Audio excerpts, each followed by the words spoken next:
বাপের বাড়িতে এলেই বেছে নিই রান্না, কারণ এখানে তো আমাকে আর অন্য কিছু করতে হয় না, তাই রান্নাটাই মন দিয়ে করার চেষ্টা করি।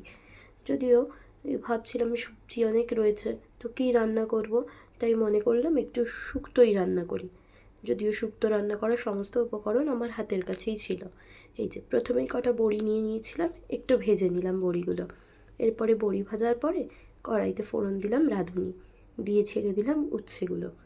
উচ্ছেগুলো ভাজতে ভাজতে হঠাৎ করেই আমার মনে পড়লো একটা কথা, যে ফোড়নে তো আমি শুকনো লঙ্কা দিতে ভুলে গেছি।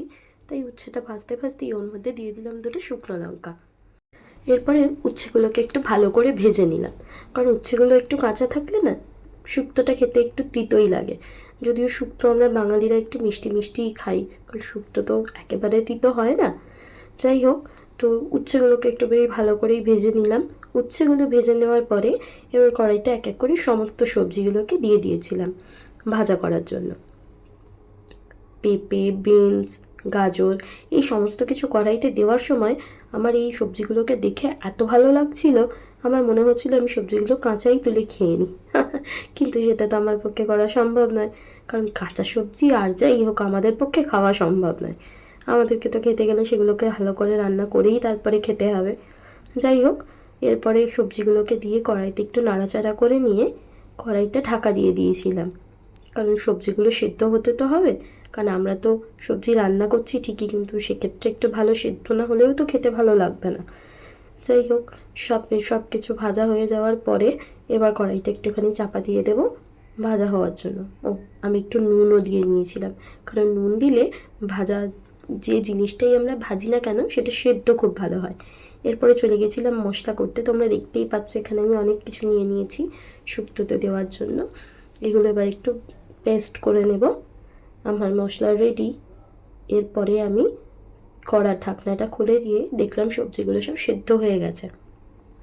একটু নাড়াচাড়া করে নিলাম। একটু নাড়াচাড়া করে এরপরে যে মশলাটা আমি রেডি করেছি সেটা আমি এবার কড়াইতে ঢেলে দেব, কারণ মশলাটা দিয়ে একটুখানি কষিয়ে নিতে হবে। মশলাটা দিয়ে যথারীতি আমি একটুখানি এই সমস্ত সবজিকে ভালো করে একটু কষিয়ে নিচ্ছিলাম। কষিয়ে নেওয়ার পরে এরপরে আমি ওর মধ্যে দিয়ে দিয়েছিলাম একটু মিষ্টি, কারণ জানোই শুক্তোতে আমরা সবাই ডেফিনেটলি একটু মিষ্টি দিই। শুক্তো একটু মিষ্টি মিষ্টি খেতেই ভালো লাগে। আমার তো মিষ্টি খেতেই ভালো লাগে, আমি সকলের কথা বলতে পারবো না। যাই হোক, বড়িগুলোও দিয়ে দিয়েছিলাম। বড়িগুলো দিয়ে নিয়ে আবার একটু নাড়াচাড়া করে নিলাম। এবার একটু নাড়াচাড়া করার পরে এবার এতে দিয়ে দেবো পরিমাণ মতো দুধ। দুধ ঠিক ততটাই পরিমাণ দেব, যেহেতু আমরা জল দেব না শুক্তোতে, সেই জন্য দুধ ততটাই দেবো যতটা আমরা ঝোল খেতে পছন্দ করি। কারণ শুক্তো তো কেউ বেশি ঝোল খেতে পছন্দ করে না, শুক্তো একটু মাখা মাখাই হয়। তো সেক্ষেত্রে আমরা ততটাই ওতে দুধ দেবো যতটা আমাদের ঝোলের প্রয়োজন, ঠিক ততটাই, এবং তরকারিটা সেদ্ধ হতে যতটুকু প্রয়োজন। এবার একটুখানি ফুটতে দিয়ে শুক্তোটা আমি নামিয়ে নেব, কারণ ফুটে গেলেই আমার শুক্তো রেডি। তো তোমরা দেখতেই পাচ্ছ এখানে শুক্তো রেডি হয়ে গেছে। তো তোমাদের কেমন লাগলো অবশ্যই আমাকে কমেন্ট করে জানিও। Bye, tata, good night.